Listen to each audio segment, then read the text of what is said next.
Hey friends, என்ன ஆச்சுன்னா எங்கள் வீட்டில் நிறையா கோழி குஞ்சு வளர்த்துக்கிட்டு இருக்கேன் ஃப்ரெண்ட்ஸ். இப்போ தான் ரீசெண்டாக கொஞ்சம் கோழி குஞ்சுகள் கூட வாங்கினேன். வாங்கி ஒரு 2 நாள் சென்று பார்த்தா எல்லா கோழி குஞ்சுலையும் காணாமல் போயிட்டு ஃப்ரெண்ட்ஸ். எங்கடா போகுது அப்படின்னு சொல்லி எனக்கு தெரியல. எங்கள் வீட்டில் சொன்னாங்க, ஒரு கூண்டு ஒன்று வை, எது பிடிச்சிட்டு போதோ அதை வந்து பிடிக்கட்டும் அப்படின்னு சொல்லி சொன்னாங்க.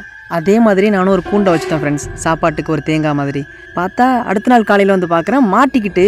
வித்தியாசமாக இருந்துச்சு. என்னடான்னு பக்கத்தில் கேட்டால் மரநாயின்னு சொன்னாங்க. நான் இதுக்கு முன்னாடி பார்த்ததில்ல, வாழ்க்கையிலேயே தடவையாக இது மாதிரி ஒரு விலங்கை பார்க்குறேன். சரி கிட்ட போய் எடுப்போம், அது ஃபேஸ் கிளியராக இருக்குமான்னு. கிட்ட போனால் டக்குன்னு கடிக்கிற மாதிரி வருது.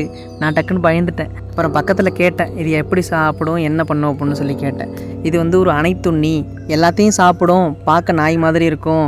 மோஸ்ட்லி பறவைகளையும் பூச்சிகளையும் தான் சாப்பிடும். இது மரத்தில் தான் தூங்கும். அது மட்டும் இல்லாமல் தேங்காய் தென்னங்குருத்தை வந்து சாப்பிட்ரும். இன்னொன்று வேறு சொன்னாங்க ஃப்ரெண்ட்ஸ், இப்போ வந்து இது கொஞ்சம் ப்ரில்லியண்ட் ஆகிட்டு, தேங்காய் தென்னங்குருத்தை சாப்பிட்றதுனால நான் மருந்தை கலந்து மரத்தில் வைப்பாங்க.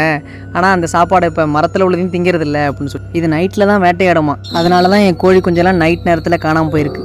நாங்கள் அதை பிடிச்சி தூரத்தில் கொண்டு போய் விட்டுருவோம். நல்ல வேளையாக என் கோழி குஞ்சுக்கு இனிமேல் எந்த பிரச்சனையும் இல்லை. டாட்டா.